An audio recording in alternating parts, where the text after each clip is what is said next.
وہ سب محسوس ایسا ہوتا ہے، بلکہ اکثر دیکھا گیا ہے، آپ کی بھی آبزرویشنز رہی ہوں گی کہ شادی کے بعد جب تک کنوارا تھا نا بیٹا، تب تک بڑا ادب لحاظ سب تھا والدین کا. جیسی شادی اس کی کر دی، دلہن گھر آ گئی، یعنی بہو گھر آ گئی، تو اب بہو اور ساس کا ایک جو سینیریو کریٹ کیا گیا ہے ہمارے معاشرے کے اندر، جیسے کہ یہ دونوں کو آپس میں اینٹی ہونے چاہیے، ان دونوں کا انداز ایسا ہونا چاہیے، حالانکہ ایسا بالکل بھی نہیں ہے. تو حضرت یہاں سے معاملہ بگڑنا شروع ہوتا ہے، اور پھر ایک وقت ایسا آتا ہے کبھی اس بیٹے کو والدہ کی غلطیاں لگ رہی ہوتی ہیں، کبھی بیگم کی لگ رہی ہوتی ہیں، کبھی کبھی زیادہ والدہ کی لگ رہی ہوتی ہیں، کیونکہ وہ تو زلفوں کا اسیر ہو چکا ہوتا ہے بعض اوقات. تو حضرت یہ ارشاد فرمائے کہ یہ اب اس کو کیسے بیلنس رکھا جائے. بلکہ یہ لفظ بیلنس بھی مجھے بہت عجیب لگ رہا ہے، بالکل، کیونکہ ماں کا حقوق، ماں کے حق، والدین کے حقوق، سر اس کی بیلنس والی بات بھی عجیب ہے. لیکن جو اسلام نے ہمیں بیلنس بتایا ہے، جو قرآن نے بتایا، میں چاہوں گا اس کی ذرا تعلیمات ارشاد فرمائیں. کہاں ہم ماں کو کہاں بیوی سے کمپیئر کریں. بیلنس کی بات آپ نے کہی، بالکل میں بھی اس کا قائل نہیں ہوں. جبکہ حضور صلی اللہ علیہ وسلم کی بارگاہ میں باپ کے بارے میں سوال کیا گیا تھا. باپ خود ایک بڑی منزلت والا ہے، لیکن 3 مرتبہ حضور صلی اللہ علیہ وسلم نے ماں کا درجہ بتایا، پھر آگے جا کر باپ کا. ایسا ہی تب جب وہاں کمپیریزن میں نہیں ہے تو کہاں ہماری لائف بھی عورت کو اس کے ساتھ میں نہیں ہے. صحیح بات. خیر، اب آپ نے جو سوال کیا یہ تقریباً گھروں کا ماحول ہے. پہلے اس کو میں انسانی فطرت سے بات کرتا ہوں. ماں کا جو دل ہے وہ اپنے بچے کے لیے وہ ایسی ہی ہے کہ کوئی بھی عورت ہو، ماں ہی نہیں، کوئی بھی عورت اپنے محبوب کو وہ کسی کے ساتھ شیئر نہیں کرتی. کیا بات، یہ عورت کی فطرت ہے. صحیح. تو ماں ہے. عورت اپنے شوہر کو شیئر نہیں کرتی، تو ماں اپنے بیٹے کے لیے بھی. ہوتا کیا ہے میں آپ کو بتاؤں، شادی سے پہلے ماں ہی ڈھونڈتی ہے بہو کہ میں اچھی بہو لاؤں گی، کیونکہ شادی کرنا ہے، ایک رواج ہے اس کے ساتھ، اس کو پتا ہے کہ کمیونٹی میں رہنا ہے. تو شادی کر کے لے کے خود آتی ہے اپنی بہو کو، اور اس کے بعد بگڑتی بھی خود ہی اپنے بہو کے ساتھ. یہ آپ جو سوال کر رہے ہیں، یہ ضروری نہیں کہ جو محبت کی شادی کر کے نوجوان لے کر کے آیا صرف اسی کے ساتھ ساس بہو کے معاملات ہیں. خود ڈھونڈ کر لائی ہوئی بہو کے ساتھ بھی معاملات ہیں. وجہ یہ ہوتی ہے کہ وہ اپنے بیٹے سے بے انتہا محبت کرتی ہے. یہ اصل بات، محبت کرتی ہے. اب جب وہ دیکھتی ہے کہ اس کی محبت میں اب شیئرنگ ہو چکی ہے، اب ایک اور عورت کو یہ وقت دے رہا ہے، تو یہ فطرتی طور پر اس کے دل میں ایک چیز آتی ہے. تو اس سے تو عورت کو باہر نکلنا چاہیے. صحیح. عورت کو جب تم خود اس کے لیے ڈھونڈ کر کے لائی ہو تو تمہارا بیٹا اپنی بیوی کے لیے تھوڑا وقت تو دے گا. دل بڑا کرنا ہوگا. اب یہاں پر آپ بیلنس کی بات کر رہے ہیں، اس پر ہم آتے ہیں کہ نوجوان کی ذمہ داری بہت بڑی ہے. بلکہ میں تو بسا اوقات اپنی تقریر میں کہتا بھی ہوں کہ وہ بیچارہ رکشہ بن جاتا ہے 3 ٹائر والا. 3 ٹائر والا جو رکشہ ہے وہ بنتا ہے. اب رکشے والے کو آپ غور سے دیکھیں گے تو سیدھا سیدھا چلتا ہے. اگر بہت تیزی سے ٹرن لے لیا نا تو رکشہ پلٹ جاتا ہے. اس کو بہت تیزی سے ٹرن نہیں لینا ہے کسی بھی طرف، رائٹ ہو کہ لیفٹ ہو. بلکہ رکشے کی آپ نے بات کی حضور، تو میں ایک چھوٹا سا جملہ میں بھی لگا دوں کہ کوئی گڑھا آ جائے نا تو اس کو 3 ٹائر اس طرح گزارنے پڑتے ہیں کہ پہلے آگے والا نکالے گا، بالکل، پھر پیچھے والے کے دونوں کے درمیان سے نکالنا ہے. یعنی اتنی اس کو محتاط رہنا پڑتا ہے. ٹرن بھی لینے کے لیے خاص طور پر اس طرف کا ٹرن لے رہا ہے تو بہت آہستہ سے ٹرن لے. واہ واہ واہ. بہت تیزی سے اگر گھما دیا تو گر جائے گا، الٹی ہو جائے گا پھر تو اس بات کو خاص طور پر میں کہتا ہوں کہ ایک طرف تمہاری ماں ہے اور ایک طرف بیوی ہے، اور دونوں تمہاری محبت کے طلبگار ہیں. سبحان اللہ. ان کو ان کے حقوق دے دو. ماں کے ساتھ وقت گزارنے میں بھی کوئی کمی نہ آئے، اور بیوی کے حقوق میں ادائیگی میں بھی کوئی کمی نہ آئے. صحیح. تو یہ اگر وہ مینٹین کر لیتا ہے تو یہ سارا کلیش ختم ہو جاتا ہے. چند دنوں کی بات ہے. اب ان نوجوانوں کو جو یہ لگتا ہے کہ ماں بار بار جھک جھک کرتی ہے، کٹ کٹ کرتی ہے، میری بیوی کو برداشت نہیں کر پاتی، اس نوجوان سے میں کہتا ہوں میرے عزیز، تھوڑے دنوں کی بات ہے، یوں ہی ان کا بڑھاپا آ چکا ہے. ان کو سکون کی سانسیں چاہیے. اگر وہ کسی کو بول کر کے دل ہلکا کر سکتی ہیں تو تمہارے بجائے کس کو بولیں گی؟ کیا بات ہے مفتی صاحب، واہ واہ واہ. کیا تم اپنے آپ کو اتنا بھی لائق نہیں سمجھتے کہ میری ماں کے لیے کوئی سخت جملہ سہنے کے قابل اس کی اولاد نہیں تو اور کون ہو سکتا ہے؟ ہائے ہائے ہائے. خوشی سے تسلیم کر لو پھر جس دن ماں کا جنازہ چلا جاتا ہے تو پھر تم تمنا کرتے رہو گے کہ کوئی ڈانٹنے والا تو ہو مجھے، کوئی نہیں رہ جاتا پھر، کیونکہ ہر کوئی تم سے ڈر رہا ہوتا ہے، بڑے اتنے ہو چکے ہو کہ کوئی نصیحت کرنے والا نہیں ہے، وہ صرف ماں ہے ڈراتی بھی ہے اپنے بچوں کو، باپ ہے جو کان بھی پکڑ سکتا ہے۔ ہم نے دیکھا ہے کہ بعد میں احساس ہونے لگتا ہے کہ کوئی تو ڈانٹنے والا ہونا چاہیے تھا، کوئی ڈانٹنے والا ہونا چاہیے تھا۔ او تو ماں باپ کے جانے کے بعد اس چیز کی تمنا کرنا پھر بے سود ہے۔ ہائے ہائے ہائے۔ اب یہاں پر بیوی کے اگر کوئی ایسے پرہیزگار ہو گیا ہے تو پھر وہ آدمی بدبخت ہے، بدبخت ہے۔ یہاں پر بہت سارے لوگ کیا کہتے ہیں کہ اس کو ایسے اینگل سے بیان کرتے ہیں جیسے کہ بیوی کو دیکھنا ہی نہیں ہے، صرف ماں کو دیکھنا ہے۔ ایسا بھی نہیں ہے، بلکہ دونوں کے حقوق جو اسلام نے دیے وہ پورے ادا کرو۔ سبحان اللہ، سبحان اللہ۔ اتنی بات کا خیال رکھو کہ تمہاری ماں کے دل پر کوئی بات ایسی نہ گزرے کہ اس کو ٹھیس پہنچ جائے۔ بہت پیاری بات، یہ چیز ملتی ہے زمانے نبوی میں۔ ماشاءاللہ۔ ایک شخص آیا حضور صلی اللہ علیہ وسلم کی بارگاہ میں، کہا کہ فلاں بندہ ہے جو آپ کے پیچھے نماز پڑھتا ہے، لیکن وہ بستر مرگ پر آ چکا ہے، یعنی انتقال کا وقت قریب ہے، اور اس سے کہا جا رہا ہے لا الہ الا اللہ، تو وہ کہہ نہیں پا رہا ہے۔ حضور پاک صلی اللہ علیہ وسلم نے فرمایا کیا وہ اپنی زندگی میں یہ کہتا تھا؟ کہا ہاں بالکل کہتا تھا، کلمہ پڑھتا تھا، لیکن موت کے وقت وہ نہیں پڑھ پا رہا ہے۔ حضور پاک صلی اللہ علیہ وسلم خود تشریف لے گئے، تو جا کر کے پوچھا اس کے گھر میں کون کون ہے؟ کہا بیوی ہے اور ماں ہے۔ پہلے ماں کو بلاؤ۔ ماں سے پوچھا کہ یہ تمہارا بیٹا ہے؟ کہا ہاں یا رسول اللہ صلی اللہ علیہ وسلم میرا بیٹا ہے۔ کہا اس کے اخلاق کیسے ہیں؟ تم کیا کہتی ہو؟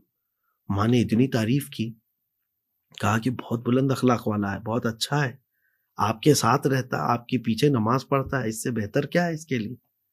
اخلاق کی تو ماں نے تعریف کی۔ حضور نے پوچھا تم بھی راضی ہو؟ تو اس خاتون نے کہا یا رسول اللہ میں راضی نہیں ہوں اس سے۔ اللہ اکبر۔ میں اس سے راضی نہیں ہوں۔ وجہ کیا تھی؟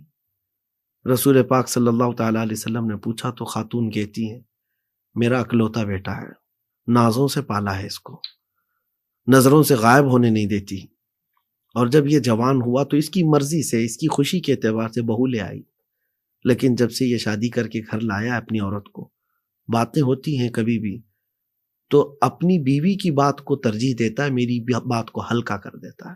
یا اللہ، مجھے یہ ٹھیس پہنچتی ہے۔ اور بلکہ وہ ایک طویل حدیث ہے کہ بچپن میں بہت ساری مشقتیں جو ماں نے اٹھائی وہ سب بیان کیا ہے۔ کہا آج میرے جملوں کو اور میرے الفاظ کو یہ ہلکے میں لیتا، اپنی بیوی کو ترجیح دیتا ہے، یہ مجھے بہت قلق ہوتا ہے۔ اب سنیں آگے کی بات۔ رسول پاک صلی اللہ علیہ وسلم نے فرمایا ٹھیک ہے تم اس کو معاف کر دو۔ خاتون نے پوچھا کہ آقا یہ آپ کا مشورہ ہے یا حکم ہے؟ حکم ہو تو پھر اس کے خلاف جا نہیں سکتے۔ حضور پاک صلی اللہ علیہ وسلم نے فرمایا نہیں میرا مشورہ ہے۔ تب خاتون نے کہا دل نہیں مانتا۔ اللہ اکبر۔ دل نہیں مانتا، مرنے کے قریب ہے، ماں کا دل کبھی دکھ جاتا ہے نا تو ایسے بھی حالات آ جاتے ہیں۔ تو حضور پاک صلی اللہ علیہ وسلم نے فرمایا کہ اس کے لیے لکڑیاں جمع کرو، آگ لگاؤ اور ڈال دو اس کو۔ ماں نے کہا آقا میرے سامنے میرے بیٹے کو جلایا جائے گا؟ آپ نے فرمایا وہاں جلنے سے بہتر ہے یہاں جلے۔